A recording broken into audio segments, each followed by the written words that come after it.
ಅಭಿಯಾನಕ್ಕೆ ಕಾರ್ಕಳದಲ್ಲಿ ಚಾಲನೆ ಕೊಡಲಿಕ್ಕೆ ಸಂತೋಷ್ ಅವರ ತಂದೆ 81 ವರ್ಷ ಪ್ರಾಯದ ಸಂತೋಷ್ ಅವರ ತಂದೆ ಇವತ್ತು ನಮ್ಮ ಜೊತೆಗಿದ್ದಾರೆ. ಸುಧಾಕರ್ ಅವರು ಅವರಿಗೂ ಸ್ವಾಗತವನ್ನು ಬಯಸ್ತೇನೆ. ಹಾಗೆ ಈ ಸೌಜನ್ಯ ಹೋರಾಟದ ರೂವಾರಿಗಳಲ್ಲಿ ಒಬ್ಬರಾದಂಥ ತಮ್ಮನ್ ಕೊಟ್ಟಿದ್ದಾರೆ, ಅವರಿಗೂ ಕೂಡ ಸ್ವಾಗತವನ್ನು ಬಯಸ್ತೇನೆ. ಹಾಗೆ ಸಂತೋಷ್ ಅವರು ಅಣ್ಣ ಸಂಜಯ್ ಅವರಿದ್ದಾರೆ, ಅವರು ಕೂಡ ಸ್ವಾಗತವನ್ನು ಬಯಸ್ತೇನೆ.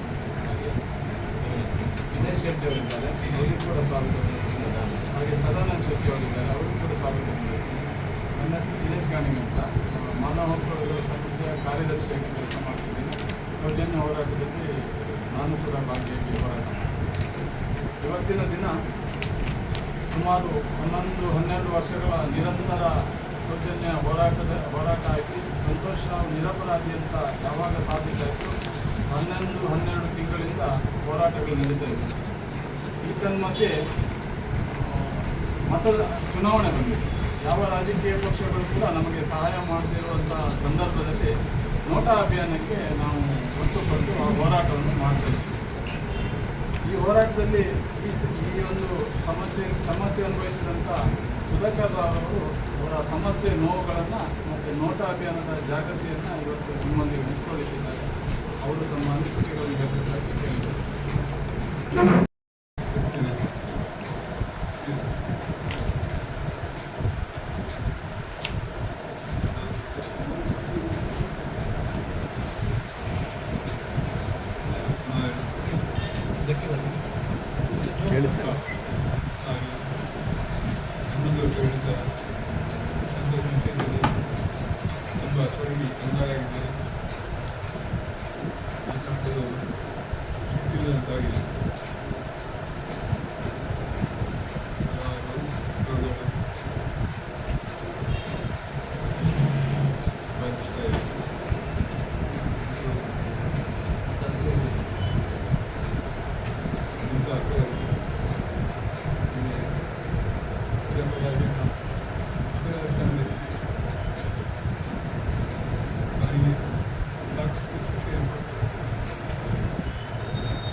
ರಾಜಕೀಯವಾಗಿ ಪರಿಗಣಿಸಿದೆ.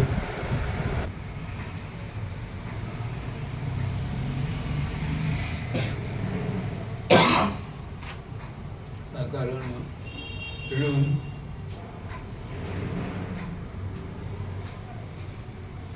ನಾವು ಈ ಟೈಮಲ್ಲಿ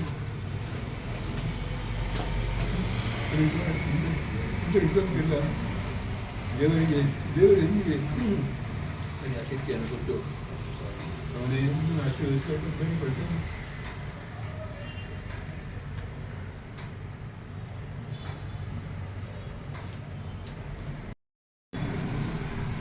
ಮಿತ್ರರಿಗೆ ಆತ್ಮೀಯವಾಗಿ ಶಿರಬಾಗ್ತಾ ಇದ್ದೇನೆ. ಇವತ್ತು ಕಾರ್ಲದಂಥ ಒಂದು ಜಾಗದಲ್ಲಿ ನಾವು ಪತ್ರಿಕೋದ್ಯಮಿಗೆ ನೋಟದ ಅಭಿಯಾನದ ಜೊತೆಗೆ ಒಂದಷ್ಟು 11 ವರ್ಷಗಳಿಂದ ಒಂದು ಮಹೇಶ್ ಶೆಟ್ಟಿ ತಿಮರೋಡಿಯವರ ನೇತೃತ್ವದಲ್ಲಿ ನಡೆದಂಥ ಒಂದು ಸಾವು ಮತ್ತು ಅತ್ಯಾಚಾರಕ್ಕೆ ಒಂದು ಬರ್ಬರಿತ ಕೊಲೆಯಾಗಿ ಸತ್ತಂಥ ಹುಡುಗಿಗೆ ನ್ಯಾಯ ಸಿಗಬೇಕು ಅಂತ ಹೋರಾಟ ಮಾಡ್ತಾನೆ ಬಂದ. ಬಹುಶಃ 11 ವರ್ಷಗಳಿಂದ ಇಲ್ಲಿ ಯಾವ ರೀತಿ ಧಾರ್ಮಿಕವಾಗಿಯೂ ಒಂದು ರೀತಿಯ ಗುಲಾಮಗಿರಿಯಲ್ಲಿ ಒಂದು ರೀತಿಯ ಒಂದು ಕುಟುಂಬದ ಒಂದು ವ್ಯವಸ್ಥೆಯಿಂದಾಗಿ ಒಂದು ಧರ್ಮದ ಹೆಸರಿನಲ್ಲಿ ಆಗುವಂಥ ತೊಂದರೆಗಳು, ಅತ್ಯಾಚಾರ, ಅನಾಚಾರ, ಧಾರ್ಮಿಕ ಅವ್ಯವಹಾರಗಳು ಇದೆಲ್ಲರ ಮಧ್ಯದಲ್ಲಿ ಒಂದು ಹೋರಾಟ ಉಜಿರೆಯಿಂದ ಮಹೇಶ್ ಶೆಟ್ಟಿ ತಿಮರೋಡಿಯವರು ಒಂದು ಸ್ವರವನ್ನು ಇಟ್ಟು ಒಂದು ಆಂದೋಲನವನ್ನು ಆರಂಭ ಮಾಡಿದ್ರು. ಈ ಆಂದೋಲನಕ್ಕೆ ಬಹುಶಃ ಕಾರ್ಕಳ, ನಿಮಗೆ ಕೋಟ, ಕುಂದಾಪುರ, ಬ್ರಹ್ಮಾವರ ಮತ್ತು ಎಲ್ಲ ಸಾಧಾರಣ ಈ ಕಾರ್ಕಳದಲ್ಲಿ ಇಡೀ ಆದಂಥ ಜನಸ್ತೋಮವನ್ನು ನೋಡಿದರೆ ಇದಕ್ಕೆ ಅತ್ಯಂತ ಬಲವಾಗಿ ಬಲ ತುಂಬಿದವರು ಮತ್ತು ಅತ್ಯಂತ ಹೆಚ್ಚಿನ ಸಂಖ್ಯೆಯಲ್ಲಿ ಸೇರಿ ಈ ಒಂದು ಹೋರಾಟಕ್ಕೆ ಬಲ ತುಂಬಿದವರು ಈ ಭಾಗದವರು. ನೋಡಿ, ನಾವಿವತ್ತು ನಮ್ಮ ಜೊತೆ ಅವರಿಗೆ ಮಾತಾಡಲಿಕ್ಕೆ ಬಾಯಿ ಸಹ ಬರ್ತಾ ಇಲ್ಲ. ಅಂದರೆ ಒಂದು ಕಡೆ ದುಃಖ, ಒಂದು ಕಡೆ ಮಾನಸಿಕವಾಗಿ, ಒಂದು ಶಾರೀರಿಕವಾಗಿ ಎಲ್ಲ ನೊಂದಂಥ ಒಂದು ನಮ್ಮ ಇವತ್ತು ಒಂದು ಯಾವ ರೀತಿ ಆಗಿದೆ ಅಂತ ಹೇಳಿದರೆ, ನೋಡಿ ಒಂದು ಕಡೆಯಿಂದ ನೂರಾರು ಕೊಲೆಗಳು, 430 ನಾವು ಕೇಳಿದ್ದೇವೆ ಇವತ್ತು. ಬಹುಶಃ ನಮಗೆ ಒಂದು ಆರಾಧನಾ ಸ್ಥಳ, ಧರ್ಮಸ್ಥಳ ಗ್ರಾಮ ಅಂತ ಒಂದು ಕೇಳಿದ್ದೇವೆ. ಒಂದು ಧಾರ್ಮಿಕವಾಗಿಯೂ ಪ್ರಗತಿಪರ ಕೃಷಿಕರು, ಕಾರ್ಮಿಕರು, ವಿದ್ಯಾವಂತರು, ಜ್ಞಾನಿಗಳು ಇದ್ದಂಥ ಒಂದು ಜಾಗದಲ್ಲಿ 400ಕ್ಕೂ ಮಿಕ್ಕಿ ಕೊಲೆ, ಅತ್ಯಾಚಾರ. ಆದರೆ ಇತ್ತೀಚೆಗೆ ನಾವು ಸಾಧಾರಣ ಒಂದು 50-45 ವರ್ಷಗಳ ಹಿಂದೆ ವೇದವಲ್ಲಿಯ ಬರ್ಬರವಾದ ಬಚ್ಚಲು ಮನೆಯಲ್ಲಿ ಬೆಂಕಿ ಹಾಕಿ ಸುಟ್ಟಂಥ ಘಟನೆ. ಪದ್ಮಲತಳನ್ನು ಸುಮಾರು 53 ದಿನಗಳವರೆಗೆ ಬೇಕಾದಾಗೆ ಅವರ ಹೋಗಿಸಿ ಮತ್ತೆ ಒಂದು ನದಿಗೆ ಬಿಸಾಡಿದ ಘಟನೆ. ತನ್ನ ಮನೆಯಲ್ಲೇ ಆನೆ ಸಾಕಿದಂಥ ಆನೆ ಮಾವುತನ ಒಂದು ಆ ಒಂದು ಬರ್ಬರವಾದ ಕೊಲೆ, ಇವರ ಅಕ್ಕ ತಂಗಿಯರ ಕೊಲೆ, ಸೌಜನ್ಯಲ ಕೊಲೆ, ಸೌಜನ್ಯಲಿಗೋಸ್ಕರ ಸಾಕ್ಷ್ಯನಾಶಕ್ಕೆ ಒಂದು 5-6 ಕೊಲೆ, ವಾರಿಜಾಚಾರ್ಯ ಇರ್ಬೋದು, ಬೇರೆ ಬೇರೆ. ಅದರ ನಂತರ ಇಲ್ಲಿ ಇದೇ ಒಂದು ಬರ್ಬರತೆ, ಇದರ ಇಂತೆ ನಿರಪರಾಧಿಗಳನ್ನು ಅದಕ್ಕೆ ಸಿಕ್ಕಿಸುವಂಥ ಕೆಲಸ. ನೆನಪಿಡಿ, ಒಂದು ಮಾಸ್ಟರ್ ಮಗ, ಒಂದು ಮಾಸ್ಟರ್ಗೆ ಸಮಾಜದಲ್ಲಿ ಒಂದು ಶಿಕ್ಷಕರಿಗೆ ಬದುಕಲಿಕ್ಕೆ ಒಂದು ಚೌಕಟ್ಟಿರುತ್ತೆ. ಅವರಿಗೆ ಒಂದು ಮಕ್ಕಳಿರ್ತಾರೆ, ಆ ಮಕ್ಕ ಅಲ್ಲಿ ಎಲ್ಲೋ ಹೋದವನನ್ನು ತಂದು ಅಲ್ಲಿ ಒಪ್ಪಿಸಿ ಅವತನ ಅಪರಾಧಿಯನ್ನಾಗಿ ಮಾಡ್ತಾರೆ. ಒಂದು ಸ್ವಲ್ಪ ಹಿನ್ನೆಲೆಯನ್ನಾದರೂ ನೋಡಬೇಕಲ್ವಾ. ಒಬ್ಬ ಮಾಸ್ಟರ್ ಮಗ ಅಂತ ಗೊತ್ತಾಯಿತು, ಅಲ್ಲ ಬೇರೆ ಏನಾದರೂ ಕ್ರಿಮಿನಲ್ ಚಟುವಟಿಕೆಗಳಿದೆಯಾ, ಅಲ್ಲ ಏನಾದರೂ ಆಗಿದೆ, ಏನೋ ಒಬ್ಬ ನನ್ನ ಒಂದು ತಂದು ನಿಂತಿದ್ದಾನೆ, ಅವನನ್ನು ತಂದು ಇಷ್ಟು ದೊಡ್ಡ ಒಂದು ಬರ್ಬರವಾದಂಥ ಅತ್ಯಾಚಾರಕ್ಕೆ ಆರೋಪಿಯನ್ನಾಗಿ ಮಾಡಿ 5.5 ವರ್ಷದವರೆಗೆ ಜೈಲು, ನಂತರ 11 ತಿಂಗಳವರೆಗೆ ಈ ವೇದನೆ. ಇದರಿಂದ ಜೊತೆಗೆ ಇದರಿಂದ ನೊಂದಂಥ ಒಬ್ಬ ಅಧ್ಯಾಪಕರಿಗೆ ಸಮಾಜದಲ್ಲಿ ದಿಗ್ಬಂಧನ. ಈಗ ಎಲ್ಲ ನೋಡುವಾಗ ಮಕ್ಕಳಿಗೆ ಮದುವೆ ಆಗದ ರೀತಿ ಆರ್ಥಿಕವಾಗಿ ಏನೆಲ್ಲ ತೊಂದರೆ ಕೊಟ್ಟರು.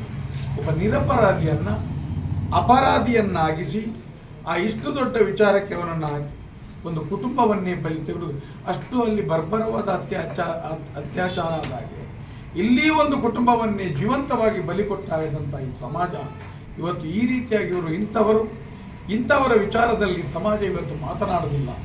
ಒಂದು ಕಡೆ ಧಾರ್ಮಿಕವಾಗಿಯೂ ಜವಾಬ್ದಾರಿ ಇದ್ದವರು, ಇನ್ನೊಂದು ಕಡೆ ರಾಜ್ಯಸಭಾ ಸದಸ್ಯರಾಗಿದ್ದವರು. ಈ ಎರಡೂ ಜವಾಬ್ದಾರಿಯೂ ಇದೆ. ಎರಡು ವಿಚಾರಗಳಲ್ಲಿಯೂ ನಾವು ಬೇರೆ ಬೇರೆ ವೇದಿಕೆಗಳಲ್ಲಿ ಅವರನ್ನು ಬೇಡ್ಕೊಂಡಿದ್ದೇವೆ. ಈಗ ಧರ್ಮೋದ್ಯಮಿ ರಾಜ್ಯಸಭಾ ಸದಸ್ಯನನ್ನು ನಾವು ಬೇಡ್ಕೊಂಡಿದ್ದೇವೆ ಅನೇಕ ವೇದಿಕೆಗಳಲ್ಲಿ. ನೋಡಿ, ಧಾರ್ಮಿಕ ವಿಚಾರವಾಗಿಯೂ ನೀವೊಂದು ಪ್ರಾರ್ಥನೆ ಮಾಡಿ, ತುಳುನಾಡ ದೈವದೇವರ ಮೇಲೆ, ಈ ಕ್ಷೇತ್ರದ ಅನ್ನಪ್ಪ, ಕಾಲರಾವು, ಅಲ್ಲ ಮಂಜುನಾಥ, ಬೇರೆ ಬೇರೆ ಧರ್ಮದೈವಗಳ ಮೇಲೆ ನಂಬಿಕೆ ಇದೆ.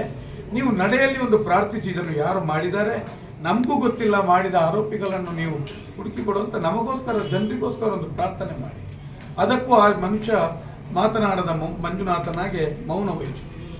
ಇನ್ನೊಂದು ವಿಚಾರ, ರಾಜಕೀಯವಾಗಿ ನೀವು ರಾಜ್ಯಸಭಾ ಸದಸ್ಯರಾಗಿದ್ದೀರಾ, ನಿಮ್ಮಲ್ಲಿ ನೋಡಿ ಒಂದು ಕೇಂದ್ರ ಸರ್ಕಾರವನ್ನು, ರಾಜ್ಯ ಸರ್ಕಾರವನ್ನು ಒತ್ತಾಯ ಮಾಡಿ. ಯಾಕಂತ ಹೇಳಿದ್ರೆ ಇಂಥ ಒಂದು ಧಾರ್ಮಿಕ ನಂಬಿಕೆ ಇರುವಂಥ ಒಂದು ಕ್ಷೇತ್ರ, ಈ ಕ್ಷೇತ್ರದಲ್ಲಿ ನೂರಾರು ದಾಖಲೆ ಇದ್ದಂಥ ಆರೋಪಿಗಳೇ ಪತ್ತೆಯಾಗದಂಥ ಅತ್ಯಾಚಾರ ಅನಾಚಾರಗಳು ನಡೀತದೆ. ಅದಕ್ಕೂ 90-96ಕ್ಕಿಂತಲೂ ಮೇಲ್ಪಟ್ಟು ಇರುವಂಥದ್ದು ಎಲ್ಲವೂ ಅಪ್ರಾಪ್ತ ಬಾಲಕಿಯರು, ಈ 18, 20, 22 ವರ್ಷದ ಪ್ರಾಯದ ಅವರು ಅತ್ಯಾಚಾರಕ್ಕೊಳಗಾದವರು. ಹಾಗಾದರೆ ಇದಕ್ಕೆ ಯಾರಿಗೂ ಈ ಜಾಗದಲ್ಲಿ ಒಂದು ಆರೋಪಿಗಳು ಸಿಗ್ತಾ ಇಲ್ಲ. ಹಾಗಾದರೆ ಇದು ಭಾರತದ ಭೂಪಟದಲ್ಲಿ ಇಲ್ಲವಾ? ಅಲ್ಲವೇ? ಇದು ಗೊತ್ತಿದ್ದು ನೀವು ಒಬ್ಬ ರಾಜ್ಯಸಭಾ ಸದಸ್ಯರಾಗಿ ಯಾಕೆ ಮೌನಕ್ಕೆ ಶರಣಾಗಿದ್ದೀರಿ? ಹಾಗಾದರೆ ಇಂತಹ ವ್ಯಕ್ತಿಗಳು ನೋಡಿ, ನೀವು ಅನೇಕ ವಿದ್ಯಾಸಂಸ್ಥೆಗಳನ್ನು ನೀವು ನಡೆಸುವವರು, ಅನೇಕ ಶಿಕ್ಷಕರಿಗೆ ನೀವು ಅನ್ನದಾತರಾಗಿರುವವರು.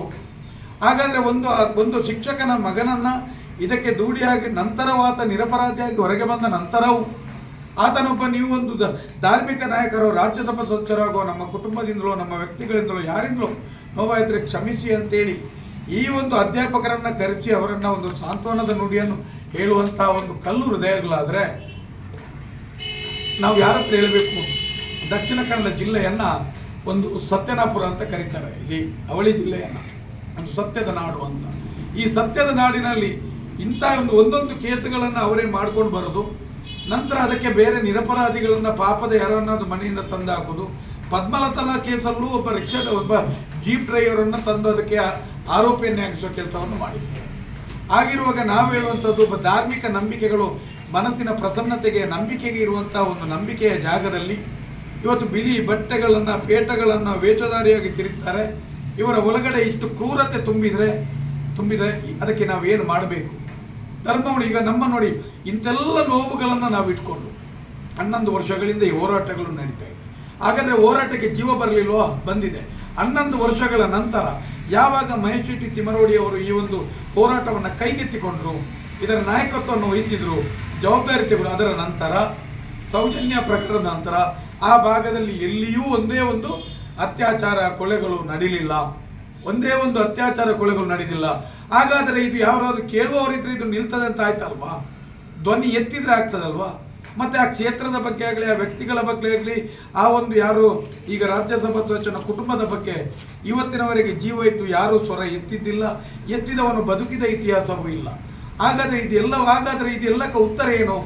ನೋಡಿ, ಈಗ ಎರಡೂ ಪಕ್ಷ, ನಾವೀಗ ನೋಟಾ ಅಭಿಯಾನಕ್ಕೆ ಯಾಕೆ ಬಂದೆವು?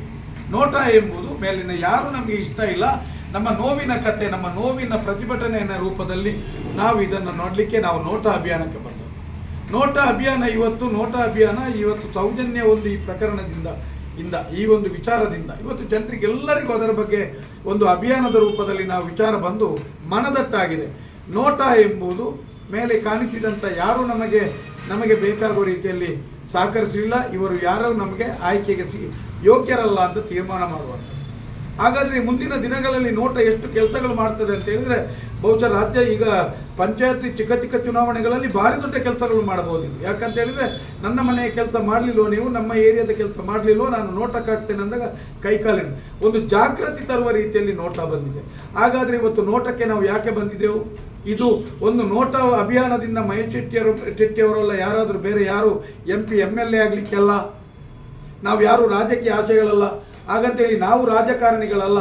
ಈಗ ನಾನು ಒಬ್ಬ ನಿಂತರೂ ರಾಜಕಾರಣಿ ಅಲ್ಲ, ನಾನು ಒಬ್ಬ ನಿಮಗೆ ನಾವೊಬ್ಬ ವ್ಯವಹಾರಸ್ಥ. ಆದರೆ ಇಲ್ಲಿಯ ಈ ಒಂದು ಕ್ಷೇತ್ರ, ಈ ಒಂದು ನೇತ್ರಾವತಿ ನದಿಯ ತಟದಲ್ಲಿ ಎಲ್ಲವೂ ಏನೇನು ನಡೀತದೆ, ಸತ್ಯಾಸತ್ಯತೆಯ ಬಗ್ಗೆ ಒಂದಷ್ಟು ಕೂಲಂಕುಷವಾದ ಅಧ್ಯಯನ ಮಾಡಿ 400ಕ್ಕೂ ಮಿಕ್ಕಿ ಕೊಲೆಗಳಿಗೆ ಆರೋಪಿಗಳು ಸಿಕ್ಕಿದ ಇಲ್ಲವೋ ಅದಕ್ಕೆ ದಾಖಲೆಗಳನ್ನು ತೆಗೊಂಡು, ಅದಕ್ಕೆ ಸಂಬಂಧಿಸಿದಂಥ ಈ ದಲಿತರಿಗಾದ ಅನ್ಯಾಯ, ಬಡ್ಡಿ ವ್ಯವಹಾರದ ದಾಖಲೆಗಳನ್ನು ಸಂಗ್ರಹ ಮಾಡಿ, ಖಂಡಿತವಾಗಿಯೂ ಆ ಜಾಗದಲ್ಲಿ ಅವ್ಯವಹಾರ ಮತ್ತು ಇಂಥ ಒಂದು ಬರ್ಬರತೆ ನಡೀತದೆ ಎಂದು ತೀರ್ಮಾನ ಮಾಡಿ ಹೋರಾಟಕ್ಕೆ ಧುಮುಕಿದವರು ನಾವು.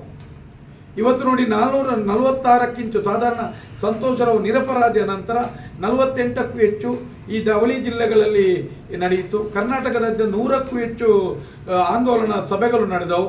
ಹತ್ತಿರದ ಮುಂಬೈಯಲ್ಲಿಯೂ ಕೇರಳದಲ್ಲಿಯೂ ನಡೆಯಿತು.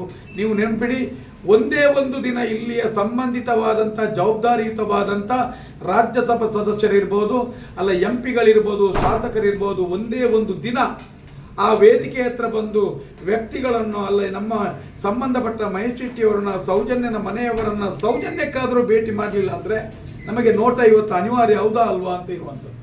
ಸಮಾನಾಂತರವಾಗಿ ಎರಡೂ ಪಕ್ಷಗಳನ್ನು ನಾವು ಬೇರೆ ಇಟ್ಟಿದ್ದೇವೆ. ಇಲ್ಲಿ ಯಾರ ಪಕ್ಷ ನಮಗೆ ನೋಟ ಒಂದೇ ಈಗ ನಮ್ಮ ಅಭಿಯಾನ, ಯಾಕಂದರೆ ಕೇಳಲೇ ಇಲ್ಲ. ಹಾಗಾದರೆ ನಾವು ಇವರು ಈ ಥರ ಮುಂದುವರಿದರೆ ಈ ಕುಟುಂಬಕ್ಕೆ, ಈ ರಾಜ್ಯಸಭಾ ಸದಸ್ಯನಿಗೆ ಇವರ ಬೆಂಗಾವಲಿದೆ, ಇವರ ಪ್ರಭಾವ ಇದೆ ಅಂತ ಲೆಕ್ಕ ಅಲ್ವಾ? ಹಾಗಾದರೆ ನಾಗರಿಕನಿಗೆ ನಮಗೆ ಕೇಳುವಂಥ ಹಕ್ಕಿಲ್ವಾ? ಇವತ್ತು ಹುಬ್ಬಳ್ಳಿಯಲ್ಲಿ ಕತೆ ಯಾಕೆ ಆಯ್ತು? ಇದು ಆದದ್ದೇ ಇಲ್ಲಿಂದ, ಇಂಥ ಜಾಗದಲ್ಲಿ ದಕ್ಷಿಣ ಕನ್ನಡ ಜಿಲ್ಲೆಯನ್ನು, ಉಡುಪಿ ಜಿಲ್ಲೆಯನ್ನು ಉದಾಹರಣೆ ತಗೊಂಡ್ರೆ ಇಲ್ಲಿ ಆರೋಪಿಗಳೇ ಸಿಗದೆ ಇದ್ದಂಥ ಎಷ್ಟೋ ಪ್ರಕರಣಗಳಿದೆ. ಇದು ಸೌಜನ್ಯಲಿಗೂ ಸಿಕ್ಕಲಿಲ್ಲ, ಆನೆ ಮಾವುತರಿಗೂ ಸಿಕ್ಕಲಿಲ್ಲ ಅಂದರೆ ಇದು ಹಾಗಾದರೆ ಎಷ್ಟು ಒಂದು ಈ ರೀತಿಯಂಥ ಒಂದು ದಕ್ಷಿಣ ಕನ್ನಡ ಜಿಲ್ಲೆ ಎಷ್ಟು ನಾವು ಕಾನೂನು ಅಲ್ಲ, ಇವರ ಜವಾಬ್ದಾರಿ ಇಲ್ಲದೆ ಇರ್ಬೋದು ಈ ರಾಜಕಾರಣಿಗೆ, ಜನಪ್ರತಿನಿಧಿಗಳಿಗೆ. ನೋಟಾ ಅಭಿಯಾನಗಳು ಎಲ್ಲಿ ಬರುವಂಥದ್ದು? ಹಿಂದುಳಿದ ಜಾಗದಲ್ಲಿ, ಬಿಹಾರ್ ಅಲ್ಲ ಅಸ್ಸಾಂ ಅಂಥ ಜಾಗದಲ್ಲಿ, ನಕ್ಸಲೈಟ್ ಇರುವ ಜಾಗದಲ್ಲಿ, ರಕ್ತಪಾತ ಇರುವ ಜಾಗದಲ್ಲಿ, ಯಾರು ಕೇಳಲಿಕ್ಕೆ ಗತಿ ಇಲ್ಲದ ಜಾಗದಲ್ಲಿ ಎಲ್ಲ ನೋಟಾ ಬರೋದು.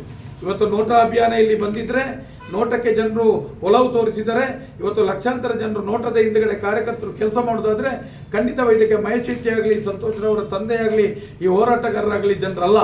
ಇದು ಬರೆಯೇ ಇಲ್ಲಿಯ ರಾಜ್ಯಸಭಾ ಸದಸ್ಯ, ಒಂದು ಕ್ಷೇತ್ರವನ್ನು ನಡೆಸುವಂಥ ಜವಾಬ್ದಾರಿಯುತ ಧಾರ್ಮಿಕ ವ್ಯಕ್ತಿ ಇರುವಂಥ ಗೌರವಾನ್ವಿತ ವ್ಯಕ್ತಿಯಿಂದ ಈ ನಿರ್ಮಾಣ ಆಗಿದೆ, ನೆನಪಿಡಿ. ಯಾಕಂದರೆ ಈ ಜವಾಬ್ದಾರಿನ ಅವರು ತೆಗಿಬೇಕಿತ್ತು, ತೆಗೊಳ್ಳೇ ಇಲ್ಲ. ಇವತ್ತು ಹಾಗಾದರೆ ನಮಗೆ ನ್ಯಾಯ ಸಿಕ್ಕುವುದು ಹೇಗೆ?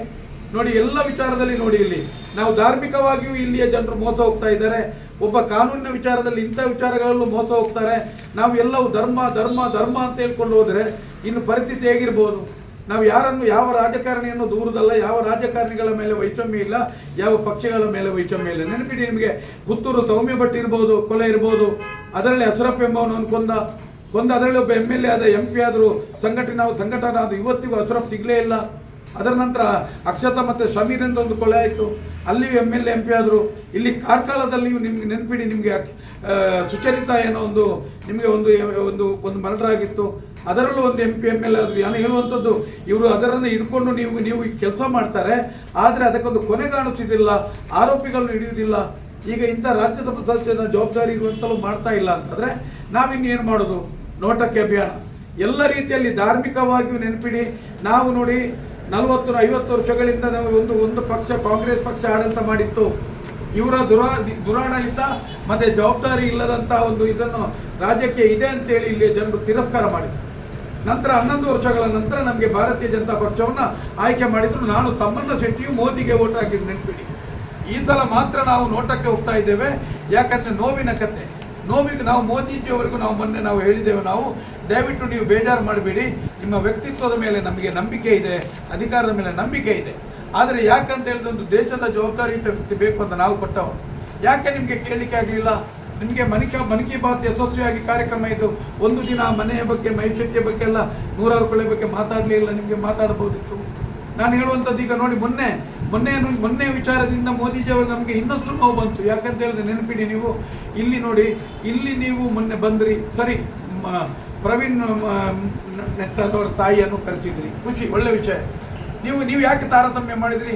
ಶರತ್ ಮಡ್ವಾಲರ ತಾಯಿಯನ್ನು ತರಿಸ್ಬೋದಿತ್ತು, ಆನೆ ಮಾವುತರನ್ನು ಜರ್ಜರಿ ಕೊಂದಂತ ಅವರ ಫ್ಯಾಮಿಲಿಯನ್ನು ಒಬ್ಬರನ್ನು ತರಿಸ್ಬೋದಿತ್ತು, ಸೌಜನ್ಯನ ತಾಯಿಯನ್ನು ಬರಮಾಡಿಕೊಳ್ಬೋದಿತ್ತು, ಭರಿಸ್ಬೋದು. ಏನು ಕೊಡಬೇಡಿ, ನಿಲ್ಲಿ ಬಂದು ಅಂತೇಳಿ ಒಂದು ಹೇಳಿದ್ರು, ನಮಗೆ ಖುಷಿ ಇತ್ತು. ಯಾಕಂತ ಹೇಳಿದ್ರೆ ನೀವು ಇಲ್ಲಿಯ ಮಾತನ್ನು ಕೇಳ್ತಾ ಇದ್ದೀರಾ ಅಂತ ನಮಗೆ ಪ್ರಶ್ನೆ ಹಾಕುವಂಥದ್ದು. ಮೋದಿಜಿಯವರ ಮೇಲೆ ನಮಗೆ ನಂಬಿಕೆ ಇದೆ, ನಮಗೆ ಅಭಿಮಾನ ಇದೆ. ಹಾಗಾದರೆ ನಮಗೆ ದೇಶ ಬೇಕು, ನಿಮಗೆ ನಾವು ಯಾಕೆ ನಿಮಗೆ ಬೇಡ?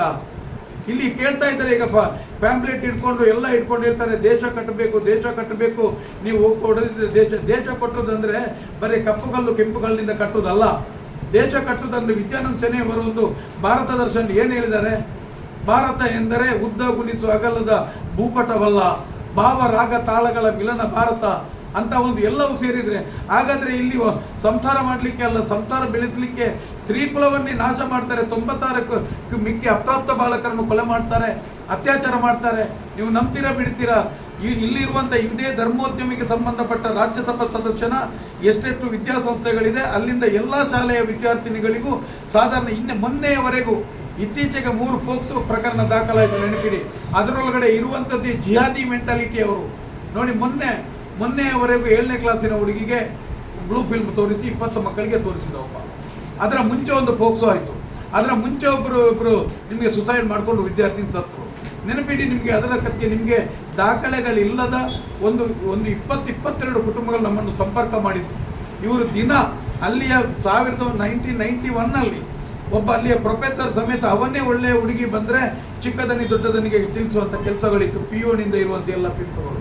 ಆ ಒಂದು ವ್ಯವಸ್ಥೆಯ ಒಳಗಡೆ ನಿಮಗೆ ಅಲ್ಲಿರುವ ಧರ್ಮೋದ್ಯಮ ನಡೆಸುವುದು, ಅಣ್ಣ ತಮ್ಮಂದಿರಿಂದ ಹಿಡಿದದ್ದು, ಇರುವಂಥ ಸೇಲ್ಸ್ ಮ್ಯಾನ್ಗಳಿರ್ಬೋದು, ಆ ವ್ಯವಸ್ಥೆ ಇರುವಂಥ ರೂಮ್ ಬಾಯ್ಗಳಿರ್ಬೋದು, ಅಲ್ಲಿರುವಂಥ ಎಲ್ಲರೂ ಮಾಡುವಂಥದ್ದೇನಿಗೆ ಬಸ್ಸಲ್ಲಿ ಇಲ್ದರೆ, ದೂರದಿಂದ ಬಂದರೆ, ಒಂಟಿ ಹೆಣ್ಣುಗಳಿದ್ರೆ ಆದರೆ ಈ ಬೆನ್ನೆಯಿಂದ ಬೀಳುವಂಥ ಕಥೆಗಳನ್ನು ಇವತ್ತು ವಿಡಿಯೋ ಮೂಲಕ ಚಿತ್ರೀಕರಣ ಮಾಡಿ ಇಟ್ಟಿದ್ದೇವೆ. ಮುಂದಿನ ಒಂದೊಂದಾಗಿ ಕೊಡ್ತಾ ಇದ್ದೇವೆ. ಯಾಕಂತೇಳಿದ್ರೆ ಹಾಗಾದರೆ ಇಂಥ ಒಂದು ವಿಕೃತ ನಡೆಯುವಾಗ ಈಗ ನಿಮಗೆ ಅಲ್ಲಿಯ ನೇಹಾಲ ಸತ್ತಬ್ಬ ವಿಚಾರದಲ್ಲಿ ಎಲ್ಲರಿಗೂ ಕರುಣೆ ಬಂದಿದೆ. ಬರಲೇಬೇಕು, ಹೃದಯವಂತರಿಗೆ ಬರಲೇಬೇಕು, ಅವನನ್ನು ಎನ್ಕೌಂಟರ್ ಮಾಡಬೇಕು, ಅವನನ್ನು ಶೂಟ್ ಮಾಡಲೇಬೇಕು. ಯಾವುದೇ ಕಾರಣಕ್ಕೂ ಜಿಹಾದಿ ವ್ಯವಸ್ಥೆ ಇರುವಂಥ ಒಂದು ಮನೋಸ್ಥಿತಿ ಇರುವಂಥ ಯಾರೇ ಆಗಲಿ ಅವರನ್ನು ಕೊಲ್ಲಲೇಬೇಕು. ಯಾಕೆ ನಾನು ಹೇಳುವಂಥದ್ದು? ಆದರೆ ನಿಮಗೆ ಇದೆಲ್ಲವೂ ಕಾಣ್ತದೆ, ಇದು ಯಾಕೆ ಕಾಣ್ತಾ ಇಲ್ಲ? ಯಾಕೆ ಇಂಥ ಜೀವ ಕಾಣ್ತಾ ಇಲ್ಲ? ಈ ಕುಟುಂಬ ಬಲಿಯಾಗ್ತಾ ಇದೆ, ಯಾಕೆ ಕಾಣ್ತಾ ಇಲ್ಲ? ನಿಮ್ಮಲ್ಲಿರುವಂಥ ವಿದ್ಯಾರ್ಥಿನಿಗಳು ನೆಮ್ಮದಿಯಲ್ಲಿಲ್ಲ, ಕೆಲಸಗಾರರು ನೆಮ್ಮದಿಯಲ್ಲಿಲ್ಲ. ಹಾಗಾದರೆ ಇಂಥ ಒಂದು ಚಿಕ್ಕ ಜಾಗದಲ್ಲಿ ಎಲ್ಲಕ್ಕಿಂತಲೂ ಒಂದು ಈ ರೀತಿಯ ವಿಕೃತ ಮಾಡೋದಾದರೆ ಇದಕ್ಕೆ ಏನು ಅರ್ಥ? ಧಾರ್ಮಿಕವಾಗಿ ನೋಡಿದ್ರು ಹಾಗೆ ರಾಜಕಾರಣಿಗಳ ಮೋಸ ಏನು ಕಡಿಮೆ ಏನಲ್ಲ. ನಮಗೂ ನೋವಿದೆ ನೋಡಿ. ಇಲ್ಲಿಯ ನಾವೀಗ ಇಲ್ಲಿಯ ಕಾರ್ಕಳದಲ್ಲಿಯೂ ನಾವೇ ಬಂದು ನಾವು ದೈವಾರಾಧನೆ ಬಗ್ಗೆ ಮಾತಾಡುವವರು. ದೈವಾರಾಧನೆಗೆ ಕಾರ್ಕಳದಲ್ಲಿ ಪರಶುರಾಮನ ಒಂದು ಮೂರ್ತಿಯನ್ನು ಮಾಡಿದ್ರು, ನಿಮ್ಗೆ ಗೊತ್ತಿದೆ. ಆ ಮೂರ್ತಿಯ ಕೆಳಗಡೆ ಒಂದು ಕಡೆ ದೈವದ ಒಂದು ಚಿತ್ರಣವನ್ನು ಹಾಕಿದ್ರು, ನೀವು ನೋಡ್ಬೋದು, ನಾವು ಹೋಗಿ ನೋಡಿದ್ದೇವೆ. ಅದರ ಕೆಳಗಡೆ ದೇವರ ಕೆಳಗಡೆ ದೈವವು ಅಂಗಲಾಚುವಂಥ ಒಂದು ದೃಶ್ಯ. ನೆನಪಿಡಿ, ದೈವ ಮತ್ತು ದೇವರುಗಳು ಆರಾಧನೆಗಳಲ್ಲಿ ಒಂದು 90 ಡಿಗ್ರಿ ಬೇರೆ ಬೇರೆ ರೀತಿಯ ಚಿಂತನೆಗಳಿದ್ರು. ದೇವರು ಮತ್ತು ದೈವವು ಸಮಾನಾಂತರವು, ಮತ್ತು ಆ ರೀತಿಯಾಗಿ ಒಂದು ಅಂಗಲಾಚುವಂಥ ದೃಶ್ಯವನ್ನು ಮಾಡುವಂಥದ್ದಿಲ್ಲ. ತುಳುನಾಡಿನ ದೈವಾರಾಧನೆಗಳ ಇತಿಹಾಸದಲ್ಲಿಯೂ ದೈವಗಳೇ ದೇವರನ್ನು ನಂಬಿ ಬಲಿಭೋಗ ಕೊಟ್ಟಂಥ ನಿಯಮದ ಕಥೆಗಳಿರುವಂಥದ್ದಿಲ್ಲಿ. ಇಲ್ಲಿ ಏನೇ ದೈವಗಳು ಸಿಕ್ಕಿದ್ರು ಇಲ್ಲಿಯ ಮೂಲ ಜನಾಂಗಕ್ಕೆ ಸಿಕ್ಕುವಂಥದ್ದು. ಆಗಿರುವಾಗ ಅಂಥ ಜನವನ್ನು ಆ ರೀತಿ ವಿಕೃತ ಜಾಗ ನಾವು ಅಲ್ಲಿಂದಲೇ ಮಾತಾಡಿ ಸಮಾಜಕ್ಕೆ ಕೊಟ್ಟೆವು. ಇಲ್ಲಿಯ ಶಾಸಕರಾಗಲಿ, ಸಂಬಂಧಪಟ್ಟಂಥ ಧಾರ್ಮಿಕ ನಾಯಕರಾಗಲಿ ಅದರ ಬಗ್ಗೆ ಯಾರಿಗೂ ನೋವಾಗಲಿಲ್ಲ, ಏನೂ ಮಾತಾಡಲಿಲ್ಲ.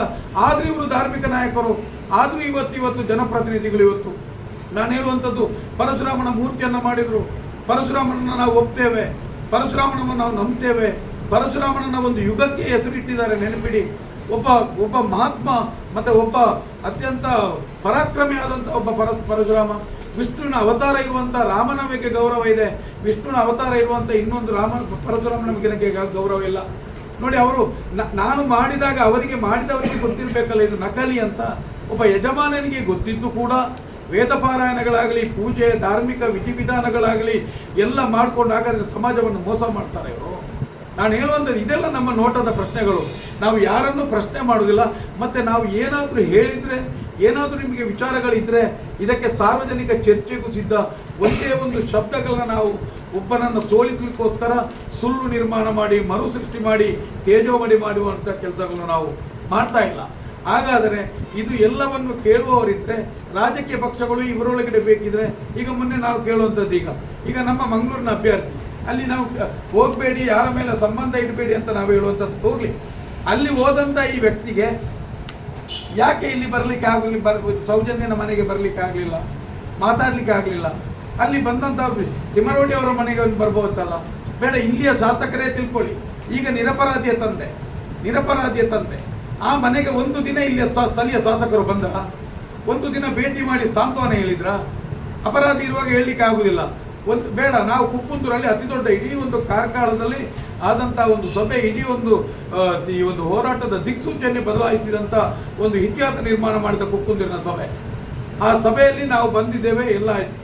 ಅದಕ್ಕೆ ವಿರೋಧವಾಗಿ ಮತ್ತೊಂದು ಸಭೆ ಇಲ್ಲಿ ಮಾಡಿದ್ದು. ನೆನಪಿಡಿ, ಅಲ್ಲಿ ನಮಗೆ ನಿಜವಾಗಿಯೂ ದೈವ ಸೌಜನ್ಯ ಎಂಬ ಒಂದು ಶಕ್ತಿಗೆ ಎಷ್ಟು ಪವರ್ ಇದೆ ಅಂತ. ಅಲ್ಲಿ ಏನು ಮಾಡಿದ್ರು ಆ ಸಭೆಯಲ್ಲಿ, ನಮ್ಮ ಹೋರಾಟಗಾರ್ತಿಯನ್ನು ಒಂದು ರೀತಿಯಲ್ಲಿ ಗ್ರ್ಯಾಂಡ್ ರೋಡಿಗೆ ಹೆಣ್ಣು ಸಪ್ಲೈ ಕೊಡುವಂಥ ಸೂಳೆ ಅಂತ ಕರೆದ್ರು, ಮಗುವನ್ನು ಕಲ್ಕೊಂಡು ಕೂಗುವಂಥ ತಾಯಿಯನ್ನು ಸೂಳೆ ಅಂತ ಕರೆದ್ರು, ಮೈಶೆಟ್ಟಿಯ ಮನೆಯವರನ್ನು, ಹೆಂಡತಿ ಮಕ್ಕಳನ್ನು ಸೂಳೆ ಅಂತ ಕರೆದ್ರು. ಇರುವಂಥದ್ದು ಇಷ್ಟೇ.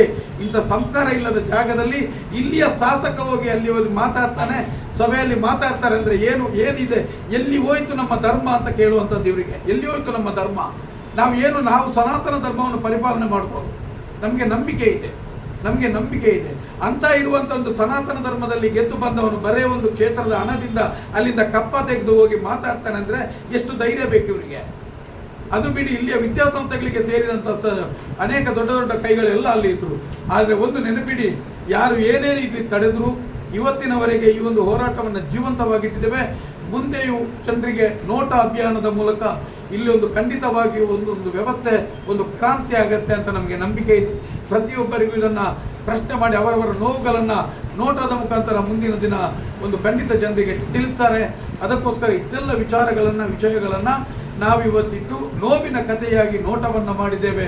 ದಯವಿಟ್ಟು ನೀವು ಏನೇ ಇರಲಿ, ದೇಶವು ಕಾಣಬೇಕು, ನಮಗೆ ವ್ಯವಸ್ಥೆ ಕಾಣಬೇಕು. ಆದರೆ ಎಲ್ಲರ ಈ ಸಲದ ನೋಟಕ್ಕೆ ಮತ ನೀಡುವುದರ ಮುಖಾಂತರ ಒಂದು ವಿಶೇಷವಾದ ಕ್ರಾಂತಿ, ಸೌಜನ್ಯ ಮತ್ತು ನೂರಾರು ಆತ್ಮಗಳಿಗೆ ಶಾಂತಿ ಸಿಗಬೇಕಿದ್ರೆ, ಮತ್ತು ಇಂಥದಿಂದ ಲಂಚದಿಂದ ಯಾರೋ ಒಬ್ಬನ ಕಪ್ಪದಿಂದ ಬದುಕುವಂಥ ರಾಜಕಾರಣಿಗಳಿಗೆ ಪಾಠ ಕಲಿಸಲಿಕ್ಕೋಸ್ಕರ ನೋಟಾ ಓಟು ಇನ್ನೊಂದು ನೋಟು ಅಂತ ನೀವು ತಿಳ್ಕೊಳ್ಳಿ, ಒಂದು ಕ್ಷೇತ್ರ ಧಾರ್ಮಿಕ ಇತಿಹಾಸ ಇರುವಂಥ ಜಾಗ, ಆ ಜಾಗದಲ್ಲಿರುವಂಥ ಹರಿಕೆ ಬಿದ್ದಂಥ ಹುಂಡಿ ಹಣದಲ್ಲಿ ಜನರಿಗೆ ಚಕ್ರಬಡ್ಡಿ ದಂಡೆಯಲ್ಲಿ ಕೊಟ್ಟು ಇವತ್ತು ಬಡ್ಡಿಯ ಸುಳಿಯಲ್ಲಿ ಸಿಕ್ಕಿದ್ದಾರೆ. 32 ಲಕ್ಷ ಬಡ ಕುಟುಂಬಗಳು ಬದುಕಲಿಕ್ಕೆ ಇವತ್ತು ಬಡ್ಡಿ ಕಟ್ಟಲಿಕ್ಕೆ ಒದ್ದಾಡ್ತಾ ಇದ್ದಾರೆ. ಶನಿವಾರ ಆದಿತ್ಯವಾರ ವೀಕೆಂಡ್ ಅಂದರೆ ಜನರಿಗೆ ಖುಷಿಯ ದಿವಸ, ಅಂಥ ದಿವಸವೇ ಇವರು ಅಲ್ಲಿಂದ ಇಲ್ಲಿಂದ ಹಣ ತೆಗೊಂಡು ನೆಮ್ಮದಿಯ ಬದುಕು ಇಲ್ಲ. ಇವತ್ತು ಚಕ್ರಬಡ್ಡಿ ದಂಧೆಯಿಂದ ಜನರನ್ನು ಹೊರಗಿಡ್ಲಿಕ್ಕೋಸ್ಕರ ನೋಟಾ ಅಭಿಯಾನ, ಇವತ್ತು ನೂರಾರು ಅಲ್ಲಿ ಇರುವಂಥ 2,000ಕ್ಕೆ ಸಾವಿರಾರು ಕೋಟಿ ಹಣ ದುರುಪಯೋಗ ಆಗ್ತಾ ಇದೆ. ಇದರ ಬಗ್ಗೆ ನೋಟಾ ಅಭಿಯಾನ. ದಲಿತರ ಭೂಮಿ ನೆನಪಿಡಿ, 3.5 ಎಕರೆ ಭೂಮಿ ರಬ್ಬರ್ ತೋಟಕ್ಕೆ ಬೆಂಕಿಕೊಂಡು ಓಡಿಸಿದ್ದಾರೆ. ಅನೇಕ ಅಲ್ಲಿರುವಂಥ ಒಕ್ಕಲನಗಳನ್ನು ಎಬ್ಬಿಸಿ ಓಡಿಸಿದ್ದಾರೆ. ದಲಿತರ ಭೂಮಿ, ಸರ್ಕಾರದ ಭೂಮಿ ಇದೆಲ್ಲವನ್ನು ಮರುತರಿಸಲಿಕ್ಕೋಸ್ಕರ ಇದು ಮಾಡಬೇಕು. ಮತ್ತು ಅಲ್ಲಿ ಅದೊಂದು ದ್ರಾವಿಡ ಮೂಲ ಪರಂಪರೆಯ ಹಿಂದೂ ಸನಾತನ ಧರ್ಮದ ದೇವಸ್ಥಾನ, ಅಲ್ಲಿರುವಂಥ ಕೆಲವು ಬೇಕಾದ ರೀತಿಯಲ್ಲಿ ಇರುವಂಥ ಧಾರ್ಮಿಕ ವಿಧಿವಿಧಾನಗಳನ್ನ ಮಾರಿ ದೇವರ ಹೆಸರಲ್ಲಿ ಇದ್ದಂಥ ಭೂಮಿ, ಅಣ್ಣಪ್ಪನ ಭೂಮಿ, ಮಂಜುನಾಥನ ಭೂಮಿಯನ್ನು ತಮ್ಮ ಹೆಸರಿಗೆ ಪರಭಾರ ಮಾಡಿಕೊಂಡು ಮಾಡಿದ್ದಾರೆ. ಇದು ಎಲ್ಲವೂ ಮುಂದೆ ಮತ್ತೆ ಸನಾತನ ಧರ್ಮಕ್ಕೆ ಬರಬೇಕು. ಇದು ಎಲ್ಲರ ಹೋರಾಟ. ಮತ್ತು ಅಲ್ಲಿ ನೆಮ್ಮದಿಯಿಂದ ಕಾಲ ಕಳೆಯಬೇಕು. ವಿದ್ಯಾರ್ಥಿನಿಯರು ನೋವಿಂದ ಮತ್ತು ಬೆಂದಂಥ ಎಲ್ಲ ವಿದ್ಯಾರ್ಥಿಗಳಿಗೂ ನ್ಯಾಯ ಸಿಗಬೇಕು. ಎಲ್ಲ ವಿಚಾರಗಳಿಗೆ ಒಬ್ಬ ಪ್ರಭಾವಿ ವ್ಯಕ್ತಿಯಿಂದಾಗಿ ಇದು ಆಗುವಂಥ ಅನ್ಯಾಯ ಅನಾಚಾರಗಳಿಗೆಲ್ಲವೂ ಕೊನೆಯಾಗಬೇಕು. ಇದಕ್ಕೆಲ್ಲವೂ ನೋಟಾ ಎಂಬ ಒಂದೇ ಒಂದು ಅಭಿಯಾನ. ಎಲ್ಲರೂ ನೋಟಕ್ಕೆ ಮತ ನೀಡುವುದರ ಮುಖಾಂತರ ಎಲ್ಲರಿಗೆ ಎಲ್ಲ ರೀತಿಯಲ್ಲಿ ಜನರಿಗೆ, ಇಲ್ಲಿ ಮುಕ್ತ ಜನರಿಗೆ ನ್ಯಾಯ ಸಿಗುವಂತಾಗಬೇಕು. ದರ್ಪದ ರಾಜಕಾರಣಿಗಳಿಗೆ ಪಾಪ ಆಗಬೇಕು. ಧರ್ಮವನ್ನೇ ಉದ್ದೇಶವೊಂದು ಕೇಂದ್ರವಿಟ್ಕೊಂಡು ಧರ್ಮವನ್ನೇ ದುರುಪಯೋಗ ಮಾಡಿಕೊಂಡು ಮತ ಪಡೆಯುವಂಥ ಎಲ್ಲ ರಾಜಕಾರಣಿಗಳಿಗೆ ಪಾಠ ಆಗಬೇಕು. ನಾವು ಯಾವುದು ನೆನಪಿಡಿ, ನಮಗೆ ಇವತ್ತು ಬೇರೆ ಕಮ್ಯುನಿಸ್ಟರು ಜಿಹಾದಿಗಳಿಂದ ಹಣ ಬರ್ತಾ ಇದೆ, ಕ್ರಿಸ್ತ ಮಿಷನರಿಗಳಿಂದ ಹಣ ಬರ್ತಾ ಇದೆ ಅಂತ ಹೇಳ್ತಾ ಇದ್ದಾರೆ. ಏನಿಲ್ಲ, ತಮ್ಮಣ್ಣ ಶೆಟ್ಟಿಯು, ನಾವು ಆಗಲಿ, ಮಹೇಶ್ ಶೆಟ್ಟಿ ಆಗಲಿ, ಗಿರೀಶ್ ಮಟ್ಟನ್ನಾಗಲಿ ಅಲ್ಲ, ಇವರು ಎಲ್ಲರೂ ಇಲ್ಲಿರುವಂಥ ಎಲ್ಲರೂ ವೈಯಕ್ತಿಕವಾಗಿ ನನ್ನದು ITC ಸಂಘ ಶಿಕ್ಷಣ ITC ಒಟ್ಟಿಗಾಗಿದೆ. 10 ವರ್ಷಗಳವರೆಗೆ ಹಿಂದೂ ಜಾಗರಣದ ಕೆಲಸ ಮಾಡಿದವನು. ಇವತ್ತು ದೈವಾರಾಧನೆಗೆ ವಿಚಾರ ನಾವು ಎಲ್ಲರೂ ಇವತ್ತಿಗೂ ನಮ್ಮ ಮನೆಗಳೆಲ್ಲವೂ ಸಂಘದ ಮನೆ. ನಮ್ಮ ಮಕ್ಕಳಿಗೂ ITC ಒಟ್ಟಿ ಶಿಕ್ಷಣವಾಗಿದೆ. ಆದರೆ ನೋವಿರುವಂಥದ್ದು ಇವತ್ತು ನಮಗೆ ಇರುವಂಥದ್ದು ಈ ಒಂದು ಜಿಲ್ಲೆ, ದಕ್ಷಿಣ ಕನ್ನಡ ಜಿಲ್ಲೆ, ಇದು ಭಾರತದ ಭೂಪಟದಲ್ಲಿ ಇದೆಯೋ ಇಲ್ಲವೋ, ನಮಗೆ ಸರ್ಕಾರವೋ ಅಲ್ಲ, ಇಲ್ಲಿರುವಂತಹ ಕ್ಷೇತ್ರದ ರಾಜ್ಯಸಭಾ ಸದಸ್ಯ ಕಾಮಂದನ ಮಾತಿಗೆ ಯಾಕೆ ಮೌನಕ್ಕೆ ಶರಣಾಗಿದೆ? ಇವತ್ತಿನವರೆಗೆ ಆ ಒಂದು ಆ ವ್ಯಕ್ತಿ ಧರ್ಮೋದ್ಯಮಿ ಯಾರಿದ್ದಾರೆ, ಇಲ್ಲಿಯವರೆಗೆ ಇಷ್ಟು ವಿದ್ಯಾರ್ಥಿ ಗಲಾಟೆಗಳಾಯಿತು, ಒಂದೇ ಒಂದು ಸ್ವರ ಎತ್ತಲಿಲ್ಲ. ಬೇರೆ ಬೇರೆ ರೀತಿಯಂಥ ಕಮ್ಯುನಲ್ ಗಲಾಟೆಗಳಾಯಿತು, ಎತ್ತಲೇ ಇಲ್ಲ. ಧಾರ್ಮಿಕ ವ್ಯಾಪಾರೀಕರಣ, ಧಾರ್ಮಿಕ ಕೆಲವು ಪರಿವರ್ತನೆಗಳು ಎತ್ತಲೇ ಇಲ್ಲ. ಎಲ್ಲಿಯೂ ಎತ್ತಿದ್ದಿಲ್ಲ. ಬರೇ ದಿನದಲ್ಲಿ ನಂಬಿಕೆಗಳನ್ನು ಒಂದು ವ್ಯಾಪಾರವನ್ನಾಗಿ ಮಾಡಿದಂಥ ರೀತಿ ಆಗಿರುವಾಗ ಇದೆಲ್ಲದಕ್ಕೂ ನೋಟಾ ಎಂಬ ಅಭಿಯಾನದಿಂದ ಉತ್ತರ ಸಿಗಬೇಕಾಗ್ತದೆ. ದಯವಿಟ್ಟು ಈ ಕಾರ್ಕಳದ, ಉಡುಪಿ ಇಡೀ ಭಾಗದ ಜನರಿಗೆ ಖಂಡಿತ ನ್ಯಾಯಕ್ಕಾಗಿ ನೋಟಕ್ಕೊಂದು ಮತ ನೀಡಿ. ನ್ಯಾಯಕ್ಕಾಗಿ ನೋಟ, ಇದು ನಮ್ಮ ಕಣ್ಣೀರ ಕತೆ, ನಮ್ಮದು ನೋವಿನ ಕತೆ, ನೂರಾರು ಆತ್ಮಗಳ ಕೂಗು ಇದೆ ನೋಡಿ. ನಾವು ಬೇಕಾದಷ್ಟು ನಾವು ಸಭೆ ಸಮಾರಂಭಗಳನ್ನು ಮಾಡಿದ್ದೇವೆ. ಯಾವ ಧರ್ಮದ ಹೆಸರಿನಲ್ಲಿ ಗೆದ್ದಂಥ MP ಆಗಲಿ MLA ಆಗಲಿ ನಮ್ಮ ಹತ್ರ ಬಂದು ವಿಚಾರಿಸಲಿಲ್ಲ. ಆ ಮನೆಗೆ ಹೋಗಿ ಆದರೂ ವಿಚಾರಿಸಲಿಲ್ಲ. ಖಂಡಿತ ಧರ್ಮದ ಹೆಸರಿನಲ್ಲಿ ಮೋಸ ಮಾಡ್ತಾ ಇದ್ದಾರೆ, ಧರ್ಮದ ಹೆಸರಲ್ಲಿ ರಾಜಕೀಯ ಮಾಡ್ತಾ ಇದ್ದಾರೆ. ದಯವಿಟ್ಟು ನಾವು ಹೇಳುವಂಥದ್ದು, ನೋಟಕ್ಕೆ ಮತ ನೀಡಿ. ನೋಟವೇ ನಮಗೆ ನ್ಯಾಯ ಕೊಡ್ತದೆ. ನೋಟ ನಮ್ಮನ್ನು ಯಾರನ್ನು ಮಂತ್ರಿ ಮಹೋದರನ್ನಾಗಿ ಮಾಡುವುದಿಲ್ಲ, ನಿಮ್ಮನ್ನೇ ಪ್ರಭುವನ್ನಾಗಿ ಪ್ರಶ್ನಿಸುವ, ಸಮಾಜವನ್ನು ಪ್ರಶ್ನಿಸುವ ಪ್ರಭುವನ್ನಾಗಿ ಮಾಡ್ತದೆ ನೋಟ. ನೆನಪಿಡಿ, ನೀವು ಪ್ರಭುಗಳಾಗಿ, ಇದಕ್ಕೋಸ್ಕರ ನೋಟ ಅಂತ ಹೇಳುವಂತ ನಾನು ಮಾತಾಡಲಿಕ್ಕೆ ಅವಕಾಶ ಕೊಟ್ಟಂತ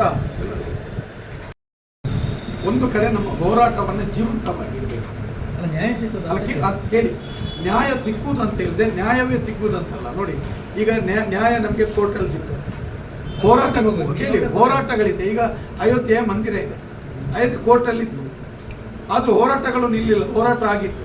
ಆ ಹೋರಾಟದ ಫಲದಲ್ಲಿ ಅದಕ್ಕೆ ಖಂಡಿತವಾಗಿ ಬಂತು. ಆದರೆ ಜನರಲ್ಲಿ ಜನಜಾಗೃತಿ ಬಂತು. ಈಗ ನಿಮಗೆ ನೋಟಾ ಅಭಿಯಾನ, ಈಗ ಯಾರನ್ನು ನಂಬಬೇಕು ನಾವು? ಕಾಂಗ್ರೆಸ್ಸನ್ನು ನಂಬುವಾಗಿಲ್ಲ, BJPಯನ್ನು ನಂಬುವಾಗಿಲ್ಲ, BJಪಿಯವರು ನಂಬುವಾಗಿಲ್ಲ. ರಾಜಕೀಯ ಹೊರತುಪಡಿಸಿ ಪ್ರತಿಭಟನೆಗಳಿಗೆ ಅವಕಾಶ ಉಂಟು. ನೋಟ ಯಾಕಂತ ಹೇಳಿದ್ರೆ ಚುನಾವಣಾ ಬಹಿಷ್ಕಾರ ಮಾಡ್ತಾರೆ, ಅದಕ್ಕೆ ನೋಟ ಎಂಬುದು ಅತ್ಯಧಿಕ ಸಂಖ್ಯೆಯಲ್ಲಿ ನೋಟ ಬಿದ್ದಾಗ ಕೇಂದ್ರ ಆಡಳಿತ ಇಲ್ಲಿ ಬರ್ತದೆ, ನಮ್ಮಲ್ಲೇ ವಿಚಾರಿಸ್ತಾರೆ. ನೋಟ ಅನ್ನೋದು ಸುಪ್ರೀಂ ಕೋರ್ಟ್ ಕೊಟ್ಟದ್ದು, ಇದು ಒಂದು ತಯಾರು ಮಾಡಿದಲ್ಲ, ಇದು ಪ್ರಜಾಪ್ರಭುತ್ವದ ವ್ಯವಸ್ಥೆ ಮಾಡ್ತದೆ. ಇದು ವ್ಯವಸ್ಥೆ. ನೋಟ ಜಾಸ್ತಿ ಬಿದ್ದಾಗ ಜನರು ಯಾಕಂತ ಕೇಳ್ತಾರೆ, ಯಾಕೆ ಬೀಳ್ತದೆ ಇದು? ಮತ್ತೆ ಎಲ್ಲರಿಗೂ ಈಗ ನೋಡಿ, ಉದಾಹರಣೆಗೆ ಪಂಚಾಯತ್ ಈಗ ಒಂದು ಚಿಕ್ಕ ಓಟ್ ಅಂತ ಕೊಡಿ, ಈ ನೋಟ ಇನ್ನು ಮುಂದುವರಿತದೆ. ನಿಮಗೆ ನೋಡಿ, ಒಂದು ಲೈಟ್ ಬೇಕು, ಕಂಬ ಬೇಕು, ಒಂದು ಇದು ಬೇಕಂತ ಕೇಳ್ತಾರೆ, ಮಾಡಲೇ ಇಲ್ಲ.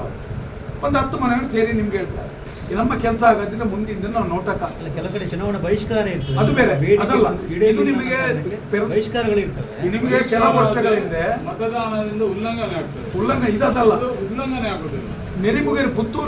ನೆರಿಮುಗೇರಿನಲ್ಲಿ ಇದೇ ರೀತಿ ನೋಟ್ ಇದು ಒಂದು ಗ್ರಾಮ ಪಂಚಾಯತ್ ವ್ಯಾಪ್ತಿಯಲ್ಲಿ ಒಂದು ಏನು ಆದದ್ದಾಗ ನಿಮಗೆ ಆವಾಗ ಬಂದಾಗ ಅಲ್ಲಿ ಆಗಿನ ಯಾರು ಡಿ ಸಿ ಯಾರೋ ಅವ್ರಿಗೆ ಹೇಳಿದ್ರು ನೀವು ಬಹಿಷ್ಕಾರ ಮಾಡಬೇಡಿ, ನೋಟ ಹಾಕಿ. ನಿಮಗೆ ನೋಟ 157 ಓಟ್ ಪಂಚಾಯತ್ಗಳಲ್ಲಿ ಬಿತ್ತು, ಆದರೆ ಕೆಲವೇ ದಿನಗಳೇ ಅದು ಅವರಿಗೆ ಮಾರ್ಗ ಆಗಿದೆ. ಯಾಕಂದರೆ ನೋಟ ಎಂಬುದು ಪ್ರಜಾಪ್ರಭುತ್ವದ ವ್ಯವಸ್ಥೆ.